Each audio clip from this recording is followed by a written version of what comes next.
खबर दुनिया की। नमस्कार, मैं हूं कैलाश।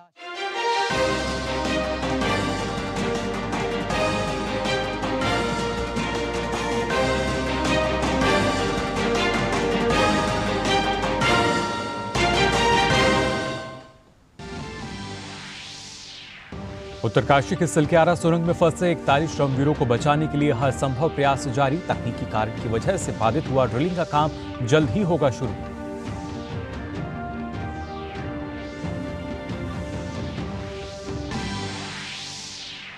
तेलंगाना में चुनाव प्रचार चरम पर। भाजपा के वरिष्ठ नेता अमित शाह निजामाबाद में चुनावी रैली और रंगारेड्डी में करेंगे रोड शो। वहीं कांग्रेस नेता राहुल गांधी और डीके शिव कुमार भी हैदराबाद में करेंगे रोड शो।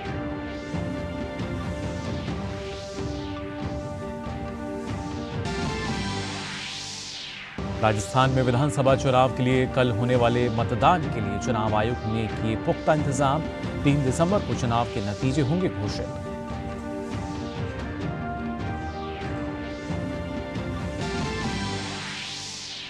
इजरायल और हमास के बीच आज से 4 दिन का संघर्ष विराम हुआ शुरू। बंधक महिलाओं और बच्चों के पहले समूह को हमास करेगा रिहा। गाजा में अतिरिक्त मानवीय सहायता पहुंचनी होगी शुरू।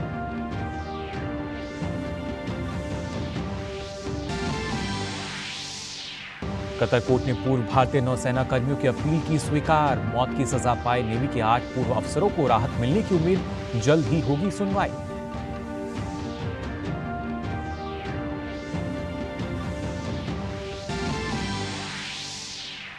कप्तान सूर्यकुमार यादव और ईशान किशन की अर्धशतकीय पारी के बल पर T20 मैचों की सीरीज के पहले मैच में भारत ने ऑस्ट्रेलिया को 2 विकेट से हराया। सीरीज में भारत को मिली 1-0 की बढ़त। दोनों टीमों के बीच रविवार को होगा दूसरा मुकाबला। नमस्कार, आप देख रहे हैं डीडी न्यूज। मैं हूं मुकुल शर्मा और बुलेटिन में आइए सबसे पहले बात करते हैं उत्तराखंड की उत्तरकाशी की, जहां सिलक्यारा सुरंग में फंसे 41 श्रमवीरों को बचाने के लिए हर संभव प्रयास किए जा रहे हैं।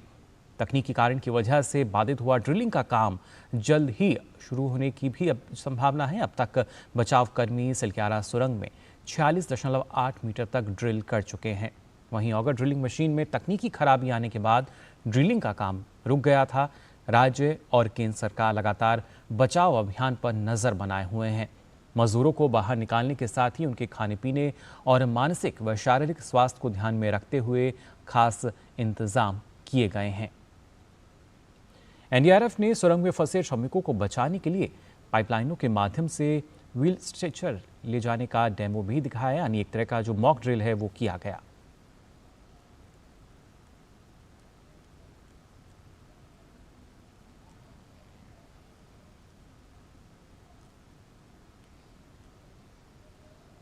फंसे मजदूरों के लिए बचाव और राहत का। और आइए सिलक्यारा से हमारे संवाददाता ओपी यादव हमारे साथ जुड़ चुके हैं, जिनके साथ सलाहकार भी दोबारा कर लो जी। ओपी, क्या ताज़ा जानकारी मिल पा रही है? जो अभी तक काम जो बाधा आ रही थी वो क्या खत्म हो चुकी है? कैसे ड्रिलिंग शुरू होगी? We are progressing in the right direction. So how, what, like if I ask you the length, like how much? BMO के पूर्व सलाहकार भास्कर भी मौजूद हैं। सिलक्यारा में सुरंग से 41 श्रमवीरों को निकालने के लिए लगातार जो प्रयास हैं वो किए जा रहे हैं और कैसे जो श्रमवीर हैं आपदा प्रबंधन के कार्य को अंजाम देने के लिए महत्वपूर्ण सूत्रधार भास्कर खुलबे जी हमारे साथ मौजूद है। ये बात करते हैं क्या सूरत हाल है और कब इस रेस्क्यू ऑपरेशन को पूरा किया जाएगा। सर, जिस तरह से 12 नवंबर से ये ऑपरेशन चल रहा है, आप दिन रात लगे हुए हैं और आपकी जो भूमिका है देश और दुनिया देख रही है। अगर बात करें इसका काउंटडाउन शुरू हो गया तो वर्तमान स्थिति क्या है? अभी हम ड्रिलिंग चालू करने के लिए जो काम करना होता है वो कर रहे हैं और मुझे उम्मीद है कि हम अभी थोड़ी देर में ही ड्रिलिंग शुरू कर पाएंगे और उसके बाद हमको 2 और अटेम्प्ट करने पड़ेंगे, जिससे हम जो हमारी एस्टिमेटेड लेंथ है टनल की 60 मीटर जहां हमें पहुंचना है मजदूरों को वहां से बाहर निकालने के लिए, वहां पहुंच पाएंगे।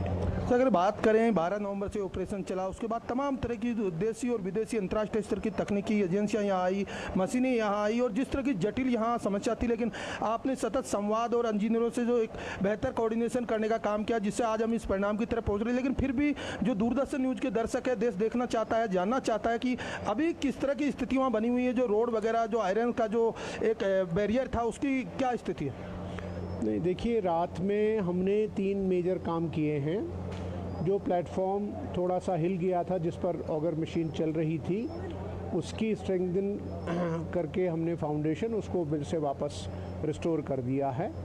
उसके बाद हमने ऑगर मशीन को बाहर निकाला है टनल के एस्केप रूट में, जिसमें हम पाइप डाल रहे थे, और उसके बाद कुछ टेक्नीशियंस को अंदर भेज करके जो टनल माउथ पर पाइप पिचक गया था, उसको करीब हमने, अब मैं आपको बिल्कुल पूरी लेंथ बता सकता हूँ, 1.25 मीटर काट करके उसको 5 हिस्सों में बाहर निकाल दिया है। और हमारे पास जो ग्राउंड पेनिट्रेशन रडार के रिजल्ट्स हैं, उनसे हमें ये जानकारी मिली है कि आने वाले 5 मीटर के अंदर कोई मेटेलिक ऑब्स्ट्रक्शन नहीं है, जिससे ये अनुमान लगा सकते हैं कि अब जो हमारी आगामी एक पुश है 6 मीटर की, वो इतनी डिफ़िकल्ट नहीं होनी चाहिए। अगर बात करें, कई मोर्चों पे आपने इसमें काम चला रखा है और अलग अलग एंगल पे इसमें प्रगति भी दिखाई दे रही, तो बाकी जो वर्क ऑर्डर था उसकी क्या सिचुएशन अभी? नहीं, जो काम जैसे चलना है वैसे ही चल रहा है। उसमें काम में जो भी कहीं कोई गतिरोध आया है, उसको हमने दूर कर लिया है और हम उम्मीद करते हैं आने वाला जो हमारा समय है 12-15 घंटे का, उसमें हमारी जर्नी स्मूथ रहेगी। जैसा कि पता चला सर, जैसे ये जो टनल है उसके अंदर जो पाइप 800 mm के लगाए हैं, जब मजदूरों को रेस्क्यू किया जाएगा तो कौन कौन सी एजेंसी उसमें सक्रिय है और क्या इसको सैनिटाइज करना और लाइट की व्यवस्था करना और उनका मेडिकल चेकअप करना, कौन कौन सी स्थितियाँ बनी हैं जिनको लेकर आप तैयारी ऑलरेडी कर चुके हैं? नहीं, ये सभी ज़रूरतें, जैसे आपने कहा, टनल को सैनिटाइज करना, NDRF की टीम को वहाँ पर भेजना, उनके लिए वहाँ पर मदद पहुँचाने के लिए जो भी व्यवस्था है वो करना, एक एक हमारे मजदूर भाई को वहाँ से बाहर निकाल करके सुरक्षित लाना, इस तरफ हेल्थ की सुविधा उनके लिए उपलब्ध कराना और उसके बाद उनको उनके परिजनों से मिलाना, इस सब कड़ी में जितने भी छोटे छोटे स्टेप्स हो सकते हैं वो सब सोच लिए गए हैं, उनके लिए तैयारी हो चुकी है और मुझे आशा है कि एक बार ड्रिलिंग कंप्लीट हो जाने के बाद वो काम हम बहुत सुगम तरीके से कर पाएंगे। सर, डे फेस्ट से हम देखते हैं प्रधानमंत्री कार्यालय इसमें बिल्कुल बेहतर तरीके से कोऑर्डिनेशन कर रहा है। संवेदनशीलता प्रधानमंत्री जी की रही है, उन्होंने मुख्यमंत्री से बात की, तमाम केंद्रीय मंत्री, राज्य एजेंसियां इसमें सतत संवाद। और आपका जो अनुभव है, आपने सेना में भी काम किया, आपने फॉरेस्ट सर्विस भी की है, इंडियन एडमिनिस्ट्रेटिव में भी काम किया, मल्टी एंगल पर आपने जो अपना अनुभव है उसका बहुत यहाँ फ़ायदा दिया है ताकि इस रेस्क्यू को समय पर पूरा किया जा सके। क्या कहेंगे? नहीं, मैं तो यही कहूँगा कि मुझे ये मौका मिला है कि हम सब मिल कर के एक टीम में इस जिम्मेदारी का काम अच्छी तरीके से निभा सकें और काम शाम तक पूरा हो जाए तो मैं अपने आप को बहुत सौभाग्यशाली समझूंगा। सर, देखने में आता जो हिमालयन पहाड़ हैं वो वैश्विक स्तर पर जियोलॉजिस्ट जो होते हैं उनके अनुसार कहा जाता है कि बहुत नाजुक और सेंसिटिव पहाड़ है, तो इनमें काम करना एक चुनौती होता है। लेकिन आपने जिस तरह इस चुनौती को निपटते हुए अब अंतिम पड़ाव पर हम पहुंच गए हैं, तो किस तरह आपने इसको अंजाम तक पहुंचाया और जिस तरह की यहाँ संवेदनशीलता उसको लेकर आगे क्या कुछ किया जाना है? आगे क्या किया जाना है वो तो समय के सापेक्ष है, उसके लिए अभी उचित समय नहीं है। लेकिन मैं सिर्फ फिर से दोहराऊंगा कि मैं एक बड़ी टीम का वो एक छोटा सा हिस्सा हूँ जिसने इस काम को यहाँ तक पहुँचाया है।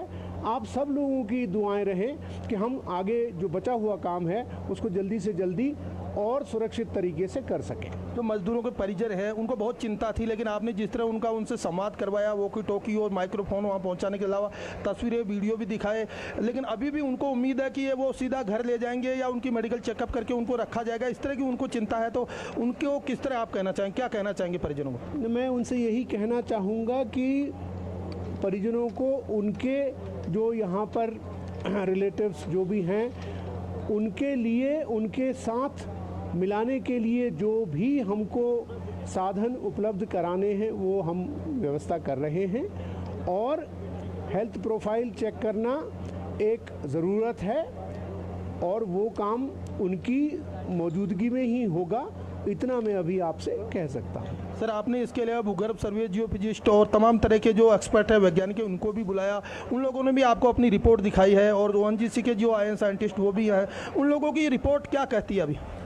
नहीं, सभी लोगों की रिपोर्ट को मिला करके ही जो संभावना बन रही है काम करने की, उसी से ही हम ये परिणाम अभी तक जो हमें मिला है वो पा सके हैं। अब सर अगर दर्शकों को हम कहना चाहें, दूरदर्शन के दर्शक आपके जरिए सुनना चाहते हैं कि जो काउंटडाउन है अंतिम पड़ाव पर है, उसमें कितना टाइम हम लास्ट देख सकते हैं? देखिए, मैं यही आकलन करता हूँ कि 12 से 15 घंटे के अंदर हम ये काम कंप्लीट कर पाएंगे।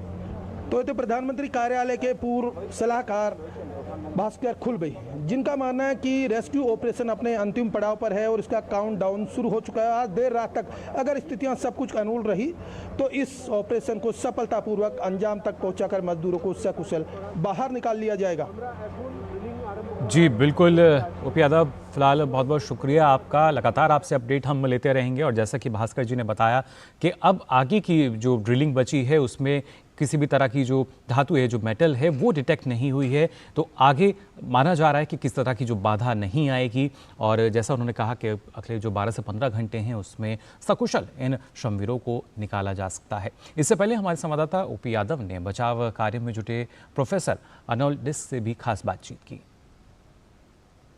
Dr. Arnold is with us. He has vast experience in the tunneling rescue operations. Sir, what is your comment right now? What is the situation in the tunnel? Well, I'm very impressed with what's happening here. Firstly, the results overnight are testament to the hard work of the team that's here working together, testament to the local government, the federal government, the army, all the agencies. Because what we've seen is we've actually got a way through now through the avalanche material, and that's just fantastic. You've been able to see the people as well, so you can see they're alive and they're well, and this is fantastic for the people, for the families. I say we're bringing the 41 men home, and we're not going to hurt anyone else while we're doing it, and it's taking a little time, but the reward is worth it. And so today I'm going to check, obviously, the state here. I'm going to look on the top of the mountain. I'm going to go to the other side as well. Multi-operations are continuing here since central and state agencies are working in different angles and different dimensions.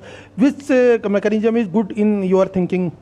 And I think it's that cooperation between all the experts, all the agencies, coordinating amongst themselves that makes the difference here. And that's why we're going to bring them home. ये ऊपर कितने point बन रहे हैं? अभी काम शुरू हुआ या नहीं हुआ? काम स्टार्ट करने का पूरा फाइनल हो चुका है, सारे पॉइंट्स फाइनल कर चुके हैं हम, और बस मशीन आने की देरी है। मशीन दोपहर 2 बजे तक हम स्टार्ट कर देंगे। और कितना आपको पॉइंट मिला है? 2? हमें 1 पॉइंट मिला है। और कितना गहरा है वो? हमको 86 मीटर नीचे जाना है। उसके बाद टनल क्रॉस, टनल के ऊपर हम आ जाएंगे। और तो आपको उम्मीद है आज इसका काम हो जाए? आज स्टार्ट हो जाएगा। और पूरा होने की उम्मीद है? पूरा होने की, अगर सब कुछ स्मूथ रहा तो नेक्स्ट 48 आवर्स में ये जो मशीन आ रही है इस कैपेसिटी है जो 40 मीटर्स कैपेसिटी है अभी इसकी, प्रति आवर 40 मीटर तक कर सकती है ये। ओके। और उसके बाद बैकअप में और मशीन आ रही है, वो कल तक पहुंच जाएंगी, परसों तक। ये कौन सी मशीन है, इसका नाम क्या है? ये पाइल रिग मशीन बोलते हैं। Pile rig machine. Pile rig. और कितना चौड़ा होगा? डायमेंशन कितना? इसका 1200 mm का होगा। 1200 mm 1.2 metres. Time line already हम लोगों ने सबमिट कर रखा हुआ है यहाँ पे, और टाइम लाइन का जो हमारा लास्ट डे जो वो 26 ऑफ दिस मंथ है, नवंबर का।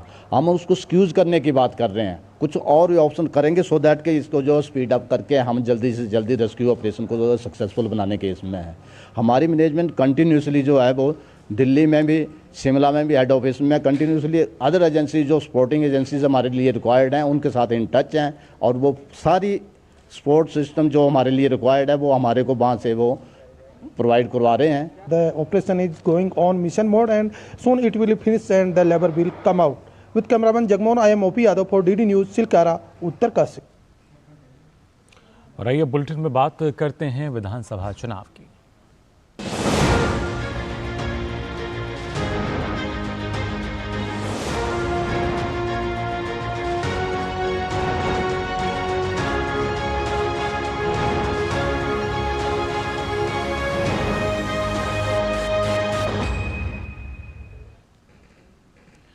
दक्षिण भारतीय राज्य तेलंगाना में 30 नवंबर को होने वाले विधानसभा चुनाव के लिए चुनाव प्रचार ने जोर पकड़ लिया है। राजस्थान में चुनाव प्रचार की समाप्ति के बाद अब सभी पार्टियों का फोकस तेलंगाना पर है। केंद्रीय गृह मंत्री एवं वरिष्ठ भाजपा नेता अमित शाह की आज तेलंगाना के कई विधानसभा क्षेत्रों में ताबड़तोड़ रैलियां हैं। सबसे पहले अमित शाह निजामाबाद की आदमूर विधानसभा सीट पर विशाल जनसभा को संबोधित करेंगे। दोपहर बाद अमित शाह रंगारेड्डी जिले के राजेंद्र नगर विधानसभा क्षेत्र में भव्य रोड शो करेंगे। शाम को गृह मंत्री रंगारेड्डी जिले के सेरी लिंगमपल्ली में भी रोड शो करके भाजपा की शक्ति का प्रदर्शन करेंगे। उसके बाद लगभग शाम 5 बजे हैदराबाद की अंबरपेट सीट पर रोड शो करके भाजपा नेता पार्टी हक में वोट मांगेंगे। वहीं कांग्रेस भी तेलंगाना में लगातार मोर्चा संभाले हुए है। यहां 30 तारीख को होने वाले मतदान के लिए पार्टी के स्टार प्रचारकों की फौज उतारी गई है। कांग्रेस अध्यक्ष मल्लिकार्जुन खड़गे नलगोंडा और आलमपुर में जनसभा करेंगे, तो वहीं राहुल गांधी जुकल, मेडक, तंदूर, खैरताबाद में रैली और रोड शो करेंगे। कांग्रेस महासचिव प्रियंका गांधी की भी आज तेलंगाना के पालकुर्थी, हुस्नाबाद, धर्मपुरी में चुनावी रैली होगी।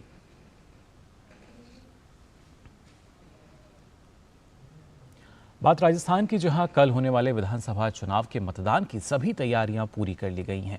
विधानसभा की 199 सीटों पर सुबह 7 बजे से लेकर शाम 6 बजे तक यहां वोट डाले जाएंगे। चुनाव आयोग ने मतदान के लिए सभी तैयारियां पूरी कर ली हैं। प्रदेश की 199 सीटों पर कल सुबह मतदान शुरू होगा। वहीं गुरुवार शाम 6 बजे प्रचार अभियान का शोर थम गया और अब प्रत्याशी डोर टू डोर कैंपेनिंग में जुटे हुए हैं। दूसरी ओर निर्वाचन आयोग और प्रशासनिक महकमा शांतिपूर्ण मतदान के लिए सभी आवश्यक तैयारियों को पूरा करने में जुटा है।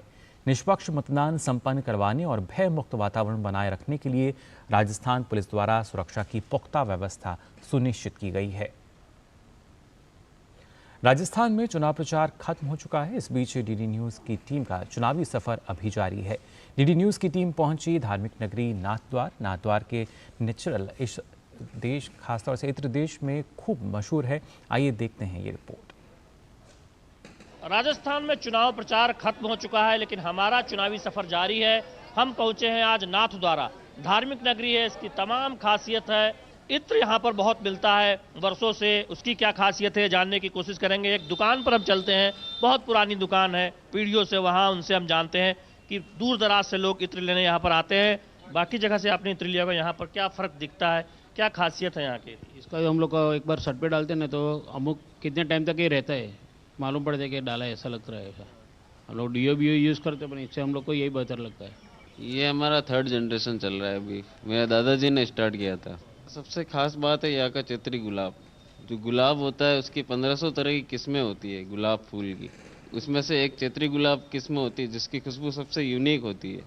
तो वो यहीं पे उगता है, पूरे वर्ल्ड में 2 जगह ही उगता है वो, एक हल्दी घाटी और दूसरा चाइना। तो कन्नौज और सब जगह भी होता है, बट वहाँ ये फूल अवेलेबल नहीं है, तो वो ऐसी चीज़ नहीं बना सकते। वो यूनिकनेस यही का है। तो ये प्राकृतिक नेचुरल इत्र से बोलते हैं, यहाँ पर प्राकृतिक तेल से बनता है। नेचुरल इत्र है, सैंडलवुड ऑयल बेस ऑयल रहता है इसके अंदर, और पूरा डिस्टिलेशन प्रोसेस से बनता है। चुनावी सफर में हमारा सफर जारी रहेगा राजस्थान में। फिलहाल किसी और शहर में मिलेंगे। कैमरामैन सुमित दीवान के साथ शैलेंद्र मिश्र, डीडी न्यूज, नाथद्वारा। मिजोरम में विधानसभा चुनाव की मतगणना के लिए मुख्य चुनाव अधिकारी ने कल वीडियो कॉन्फ्रेंस के जरिए सभी जिला चुनाव अधिकारियों के साथ बैठक की। मुख्य चुनाव अधिकारी मधु व्यास ने कहा कि 3 दिसंबर को होने वाली मतगणना की तैयारी जोरों पर चल रही है। 27 दिसंबर को पोर्टल के जरिए तैयारियों का फुल ड्रेस रिहर्सल किया जाएगा 27 नवंबर को, जबकि मुख्य चुनाव अधिकारी ने जिला चुनाव अधिकारियों से 30 नवंबर तक पूरी रिपोर्ट देने को कहा है। जम्मू कश्मीर के उपराज्यपाल मनोज सिन्हा ने जम्मू में राजौरी मुठभेड़ के दौरान शहीद हुए सेना के जवानों को पुष्पांजलि अर्पित की और उन्हें श्रद्धांजलि दी।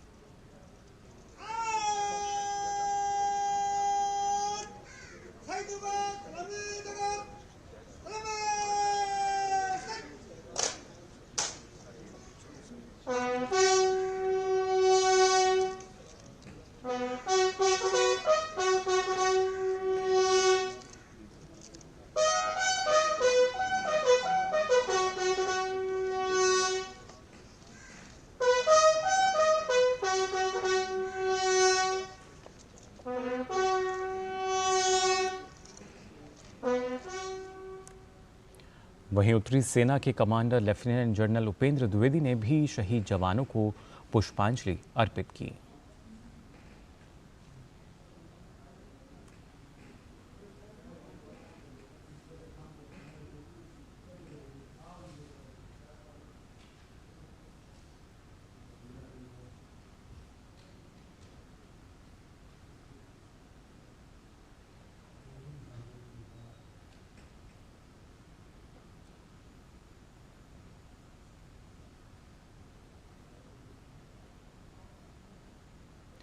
महागठबंधन सरकार की ओर से बिहार को विशेष राज्य का दर्जा देने की मांग पर प्रतिक्रिया देते हुए राज्यसभा सांसद और भाजपा नेता सुशील कुमार मोदी ने कहा कि केंद्र सरकार बिहार को विशेष राज्य के एवज में अतिरिक्त धनराशि देती रही है।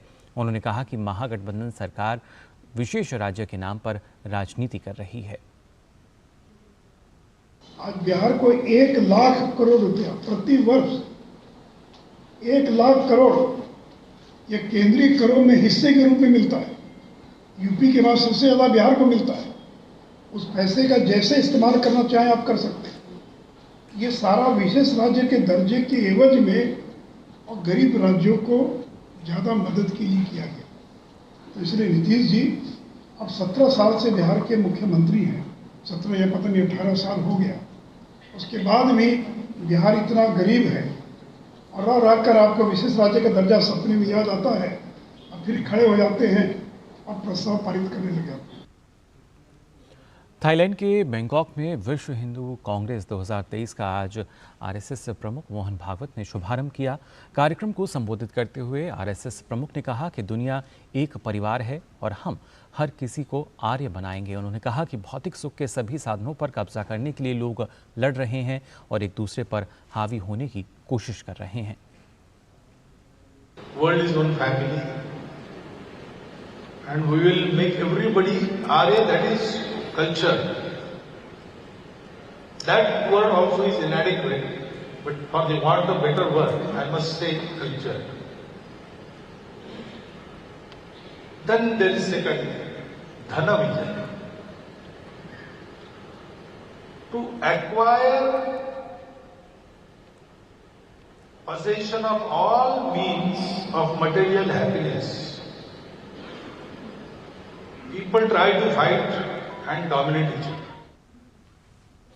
भारतीय प्रेस परिषद ने राजस्थान चुनाव के संबंध में खबर को छत विज्ञापन के रूप में प्रकाशित करने के लिए जयपुर और जोधपुर से छपने वाले कई अखबारों के खिलाफ स्वतः संज्ञान लिया है।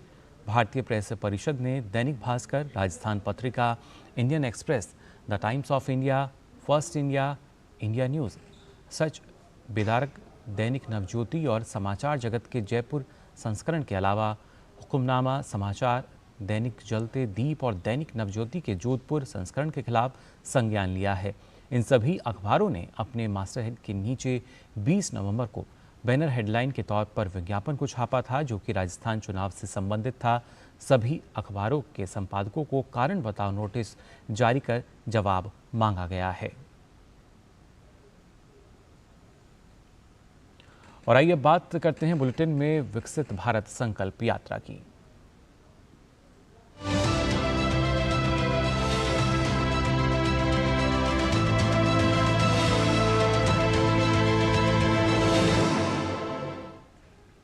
हिमाचल प्रदेश के हमीरपुर में केंद्रीय मंत्री अनुराग ठाकुर ने कहा कि 15 नवंबर को जनजातीय गौरव दिवस के मौके पर 68 जनजातीय जिलों में पीएम मोदी ने विकसित भारत संकल्प यात्रा की शुरुआत की थी। अब यह यात्रा देश के करीब 2.7 लाख पंचायतों में जाएगी, जहां मुफ्त चिकित्सा शिविर आयोजित किए जाएंगे। इस यात्रा के माध्यम से लोगों को केंद्र सरकार की नीतियों के बारे में जागरूक किया जाएगा। 15 नवंबर को जनजातीय गौरव दिवस के अवसर पर देश के 68 जनजातीय जिलों में प्रधानमंत्री नरेंद्र मोदी जी ने हरी झंडी दिखाकर विकसित भारत संकल्प यात्रा की शुरुआत की और अब ये देश के 2,70,000 के लगभग पंचायतों में इस यात्रा का जाना होगा, जहां लोगों के लिए फ्री मेडिकल कैंप लगेंगे, रजिस्ट्रेशन कराने के अवसर मिलेंगे और यही नहीं, इस यात्रा के माध्यम से लोगों को केंद्र सरकार की योजनाओं की जानकारी भी मिलेगी, लास्ट माइल डिलीवरी भी होगी, मेरी कहानी मेरी जुबानी लाभार्थी बता भी पाएंगे और मेरा युवा भारत यानी कि माई भारत इसकी रजिस्ट्रेशन भी होगी, क्विज प्रोग्राम भी होंगे और बहुत सारे वीडियोस भी इसमें देखकर लोगों को जानकारी मिलेगी। तो हर व्यक्ति तक सरकार की योजनाओं का लाभ पहुंचे, जानकारी पहुंचे, ये यात्रा इसको सफल बनाने में बहुत लाभदायक सिद्ध होगी। वहीं रायबरेली में आज विकसित भारत संकल्प यात्रा का शुभारंभ अम्बा ब्लॉक के रसहटा से किया गया। कार्यक्रम में सरकार द्वारा चलाई जा रही योजनाओं के बारे में लोगों को विस्तार से बताया गया और लाभार्थियों ने अपने अनुभव भी इस दौरान साझा किए। रायबरेली में विकसित भारत संकल्प यात्रा 23 नवंबर को शुरू हुई थी, जो कि 26 जनवरी तक चलेगी।